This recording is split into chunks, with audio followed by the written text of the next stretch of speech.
There you go. Now, Republicans introducing this new energy and infrastructure bill. They say it's going to create more than 1 million private sector jobs. And here to talk about it and explain it to us is Congressman Patrick Meehan, who's a Republican out of Pennsylvania. Congressman, thank you very much for coming on. Did you read the complimentary editorial, the lead editorial in the New York Times? They apparently love your bill today, or maybe you didn't catch that. No, I'm glad to hear that, especially if it's the New York Times that's behind it. Here's the quote is, "This bill's so uniquely terrible it might not command a majority when it comes to the floor vote, possibly next week, despite Speaker Boehner's imprimatur. But betting on rationality with this crew is always a long shot." So they're obviously against it. The funny thing, this is broken down. Tell us about the bill first, and then I want to ask you a couple of the questions that have come up about it. But why should we pass this infrastructure bill? Well, in my state alone, there's almost 5,900 deficient bridges. Right. We need to make an investment back in our infrastructure. This is critical to job growth and creation for all segments of our economy, and we haven't made that commitment.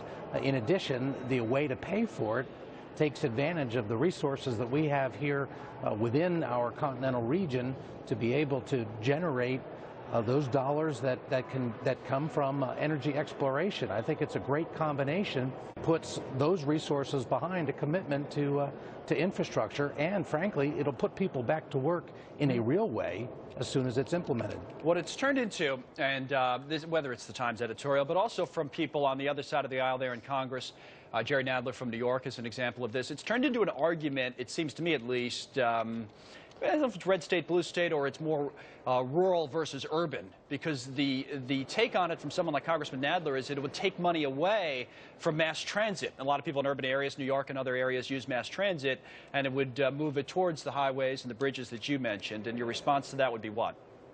Well, first we've got to make a commitment to the infrastructure of the highways, which are so deficient and are so far behind. Now, I represent an area that you would consider to be urban, and I have some concerns as well about mass transit. First and most important, it continues the commitment for the next 5 years. I'm also confident that there's going to be a lot more revenue generated if we do the energy exploration and allow those dollars that are dedicated from that to be to be bonded and create the kind of long stream funding. I think there's more money for infrastructure, which could then be dedicated towards, mass transit as well. Where are you guys? And you talk about energy exploration. There's a lot of drilling, offshore drilling in this bill. Where are you guys in terms of passage and in support for this? Because you even said you have your concerns about the mass transit part.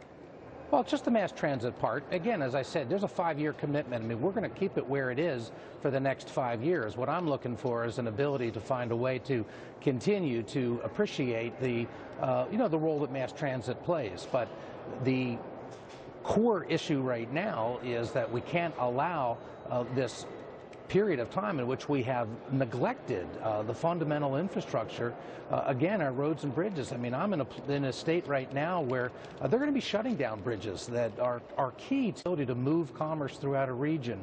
This is something that only the federal government can do, and we've got to make the commitment. Congressman Meehan's a Republican out of Pennsylvania. Thank you, sir, for coming on. We appreciate it. Great to be with you. Thank you. Buckle up, everybody.